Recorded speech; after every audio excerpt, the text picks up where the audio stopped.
Hey there, BookTube. Believe it or not, it's your boy Buck. Welcome back to another rendition of Buck's Books. I would like to begin today's episode by explaining just how cooked I am. So, the devotees of the true Buckernauts, the ones who have been in it to win it from the jump, those who we do call subscribers, may have identified by now that much of my reading is driven by an arbitrary goal that I set for myself pertaining to Goodreads. And I've been doing this Goodreads yearly book goal every year for 10 years. All throughout college I did it, but that was when it was worse because I had to read garbage for college. And I was trying to cram all this stuff in at the same time. So very rarely do I actually hit the goal, but that's the point of a goal. Is you shoot for the stars, you shoot for the moon. See, that particular aphorism never made a lot of sense. Shoot for the moon so you land in the stars, but the stars are way further away than the moon. So if you shoot for the moon, you land in the cold and merciless vacuum of space where you freeze and then just drift for eternity. I'm shooting, just basically just to clear the atmosphere is the ultimate goal. And I have succeeded once in this 10 years, but I've gotten very close in all of the other attempts. I'm so close right now, fellas. I had it set for 150 books this year. I had it set for 150 books this year, and right now I'm sitting at like 140 something, and I have a backlog of like 6 books that I haven't reviewed yet. So that'll take me right up to the finish line.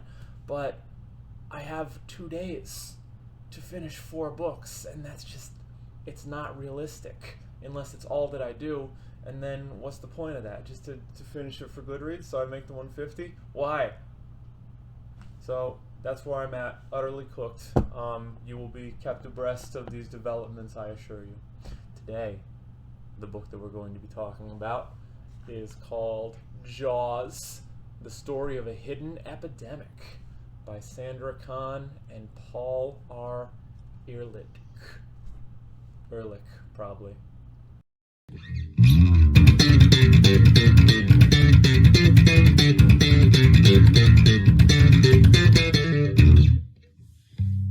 I love the books that have titles that are like, sitting is killing you.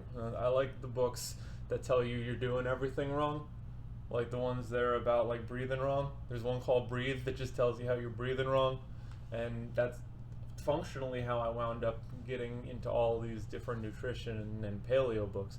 Because they're like, dude, you've been eating wrong. None of this is food, this is feed. You're eating animal feed. And that's why animals are fat and sick, so stop eating animal feed and you'll stop getting fat and sick. And I said, that sounds fake for a couple years. I said, no, Arnold Schwarzenegger said that I have to eat 40% carbs to optimize humping and pumping. So, gotta keep eating just cookies. I gotta have a cookie. In college, I had a cookie meal. Let me explain this to you. I was attempting to bulk. Now, if you are like me, you don't need to bulk. You don't need to specify a bulk and cut cycle within your life, because if you just ignore food, you will gain weight and gain strength, and that's true of me. Like I have a fortunate tendency to put on muscle very easily so long as I'm eating enough food. It's taking the weight off that my body really fights against, or did up until now. I went from what my calories had been set at, based on what was optimal for slow cut, and then I added the 500-ish or whatever. No, fuck, because 500 would still, so I had like 750. It was something ridiculous like that, because you have to be in a caloric surplus in order to build muscle. And if like your body likes it, like, I know the science is kind of dated now, but if you're like a mesomorph or whatever, all you got to do is eat enough protein and like a little bit of extra food of your choosing, and you'll throw muscle on no problem. But I chose instead to try to assign it arbitrary numerical values. And in order to hit the arbitrary numerical value assigned to carbohydrates, I was required to eat almost expired cookies from the expired store, and after my actual breakfast, I'd be like, oh, it's time for the cookie meal, gotta hit my macros, and guess what? It sucked, dude. I put on so much weight. It was did not justify in terms of how much strength I gained. So this was another example where listening to this dated bro science, and it's not even just bro science, because this is still the established wisdom. This is what we are expected to do. Like they still, and this comes back to the fact that these are the subsidized industries in this country. We only grow corn, wheat, and soy. So of course 60% of your calories are supposed to come from corn, wheat, and soy per governmental recommendations. Who do you think is getting the money? You gotta look at where the money goes. So I gradually decided, okay, maybe all of these fringe lunatics are onto something. You know, like looking around, everything does suck. Like things are bad. If you look around at how bad things are bad. So I thought maybe the reason things are so bad is because we're doing everything wrong. Maybe if we did things differently, things wouldn't be so bad. And wouldn't you know it, the more differently I do things, the less bad they get. Almost like there's a connection. Almost like there's a correlation in there somewhere.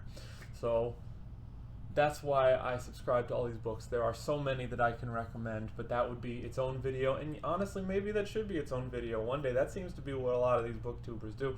I just bomb my videos onto booktube Reddits that won't ban me for it, and it's just all of these sort of frumpy girls that are like, here's my 10 favorite books about when you're on a dragon and you kiss. And that's great. Like, that's its own thing, you know.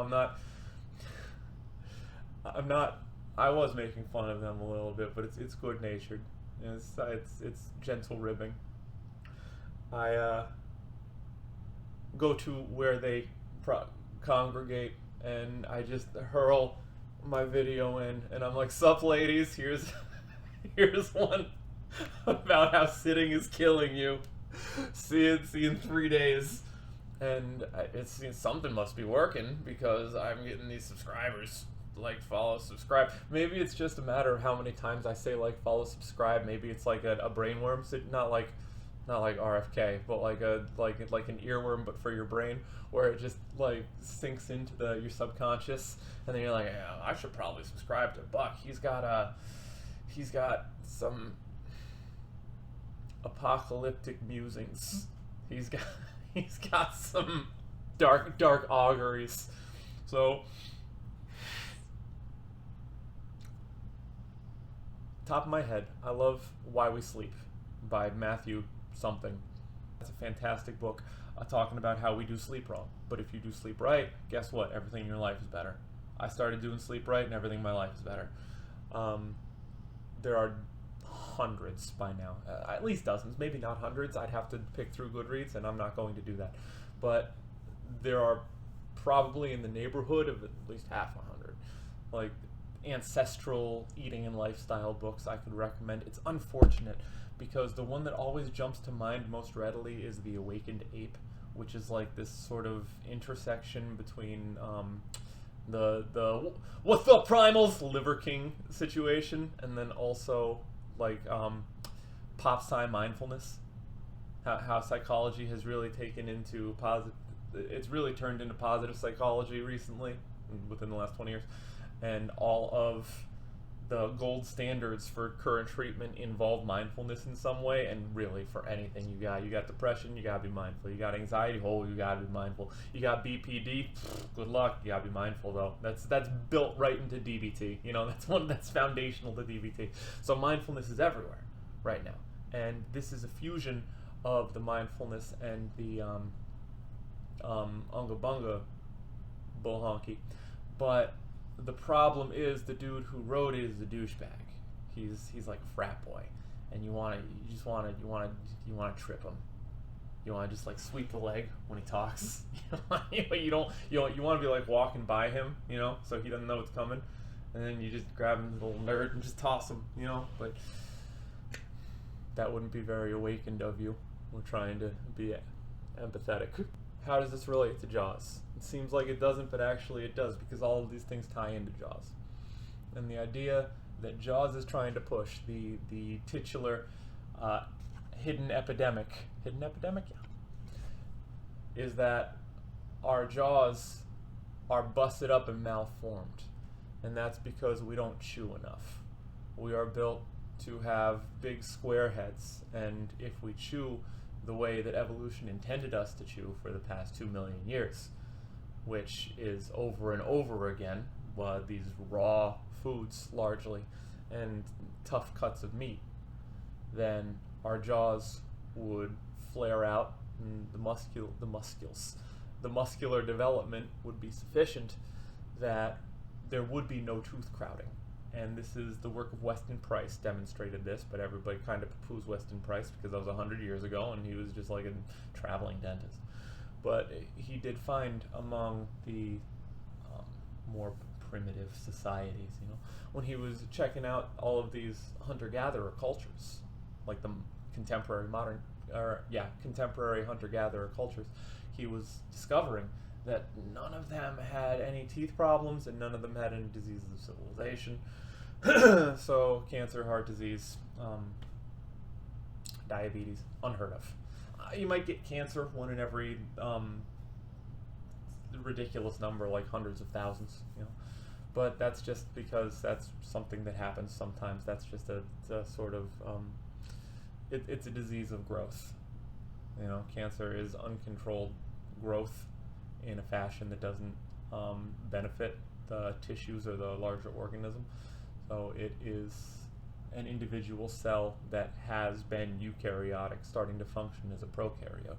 There is a spectacular book on the subject called The Cancer Code by Dr. Fung, and I cannot recommend that highly enough. That's one of the best books, one of the best science books I've ever read, if you care about cancer or metabolism. If you don't do that to yourself. You can do other things. The more you chew, the wider your jaw gets. Seems obvious, made of muscles. This is especially important developmentally. It's like anything else. You need to exercise the muscles in order for the muscles to grow and strengthen the bones. And then the bones will be strengthened by the exercise and by the weight of the muscles, the having to sort of counterbalance what's going on with the muscles, which causes a pleasantly shaped face, square jaw, and wide palate, and plenty of room for all your teeth. But we don't have those largely anymore, and that's because all of our food is like mush, like zebra cakes that just dissolve in your mouth, so you don't have to chew unless you're going out of your way to eat real food, and who does that? I mean, if you look at the statistics, especially about American obesity, no one. You ever notice that a McDonald's hamburger you don't need to use your teeth on? You just kind of gum it and it'll still work. Yeah, that's because that's not food as we know it. That's is just a collection of corn syrup kind of shaped into. It's like it's ironic because it's like the McDonald's Play-Doh kits that are made for little kids to make the little McDonald's meals. But the Play-Doh actually has more give, more resistance. You could do more chewing on the Play-Doh than on the actual food. And the other bit is the mouth breathing. So a lot of, and ultimately that's what the book was about. Jaws was about mouth breathing. Overwhelmingly we do that. Overwhelmingly we breathe through our mouths. Part of it stems from cultural considerations. Part of it stems from the fact that we tend to wean too early, or we are never given the opportunity for that proper development during breastfeeding. Part of it is the foods that we do transition to early on. All baby foods are mush. So babies are supposed to practice chewing with real food, but it's hard. So we give babies mush, like mushy peas and stuff. And yeah, it's nutritionally better than nothing. They'll get a couple of vitamins, but realistically, how many vitamins do you think you're really giving to your baby if you're buying Gerber's mushy peas? What do you think Gerber's mushy peas are made? You think they're made? They can sit on a shelf for a year and a half. You think there's peas in there You think peas are primarily what's in there? In any event, these are what the baby is practicing on. So the baby doesn't actually practice anything. And as a result, the baby doesn't tend to develop the habits necessary to figure out that you're supposed to keep your mouth closed. So the book talks about proper oral posture. And the idea behind that is the same thing as the dark and hopeless internet phenomenon of mewing, which is where you take your tongue and just stick it on top of your palate. I can't touch your teeth with it because that'll disfigure your teeth. It sticks to the top of your mouth all the time, all day, every day. There's like this little vacuum seal, like you're going like make the N sound. That's where it lives forever. And you're supposed to just keep your mouth closed all the time. And that's so counterintuitive for most of us mouth breathers that the muscles that hold things in place and are built to hold things in place are underdeveloped. They've atrophied. So it feels counterintuitive and it feels strange and weird and tiring in your head. But the more you do it, the better your oral posture will be, and as a result, the shape of your face will start to change. And part of it will be like glamour model, Zoolander, cheekbone prominence and stuff like that, widening of the jawline. That does happen. Like they've demonstrated that. But most of it is what happens internally, and that is things like asthma will often resolve, or at least get much better. They've used it apparently to treat emphysema. Well, to not treat like you can't get emphysema, but like improve quality of life, and increase lung capacity with emphysema, which is always the other way around. That's what makes it emphysema. They have used it to... It fixes a lot of sinus problems too, like a tendency toward sinus infection is greatly reduced. And all of these other like downstream things, like greater activation, like there's less brain fog, these cognitive improvements, because downstream you're getting more oxygen and the oxygen is getting cleaned the way it's supposed to be. So it's sort of dispersing through your body more appropriately in the way that it was designed to by evolution. And so there are all these benefits, and it kills me because I myself have been a disastrous mouth breather for my entire life. I had the worst teeth you can possibly imagine when I was a kid. And that's largely because my diet consisted of peanut butter and jelly sandwiches and chicken nuggets, as most Americans do. So when they came out at 45-degree angle and splayed like have you ever seen Abe's Oddworld, like a paramite, like a little Cthulhu. It was bad. They'd headbutt apples. So I got braces, of course. I was 10, 11, 12, I don't remember. I know I had them for 2 years, and they were agony, and they were horrible. And I remember when the dentist was telling me that I needed to get braces, and I said, whoa, hold on. He said, oh, well, we need to pull your 4 back teeth, and that might push your teeth back into their normal place that they're supposed to be growing, but it might not. And if it's not, we're going to have to put braces on you to properly align your teeth. And I said, and you have an overbite. And I said, okay, so what if I just keep my lower jaw forward and teeth? I said this. I was 11. It's 10 or 11. I said, well, what if I just walk around like that all the time? What if I just keep my jaw where it's supposed to be, and over time, won't that stop it from being an overbite? Won't it just be a bite? And he said, that's not how it works. Guess what?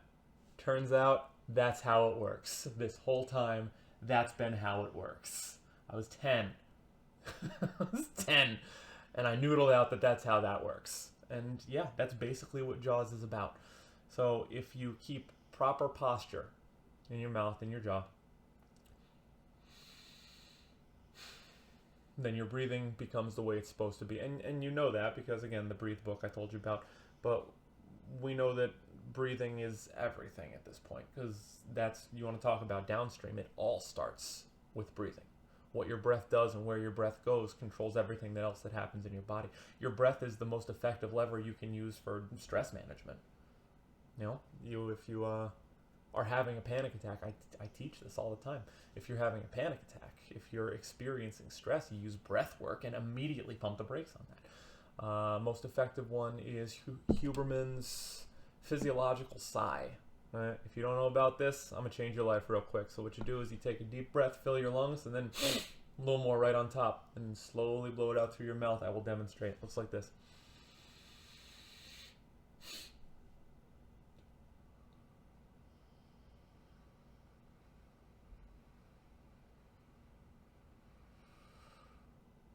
Feels good. But for our purposes, especially given what this book is about, I think it would be beneficial to slowly blow it out through your nose. I'll hold that against Huberman. You can only work on one of these domains at a time. It's a good book. It was just technical. It wasn't dry because I stayed involved and I banged through it in like a day. It's a very short book. The audiobook was only like 4 hours. So if you listen to it at 3 times speed, which you should, get your weight up, then you'll be through it in a little over an hour. And I retained all of this information in that time. And it's valuable. So now I'm being obsessive about the proper oral posture, putting everything where it's supposed to go, because I get stuffy nose sometimes. I wake up and that's when it's hardest.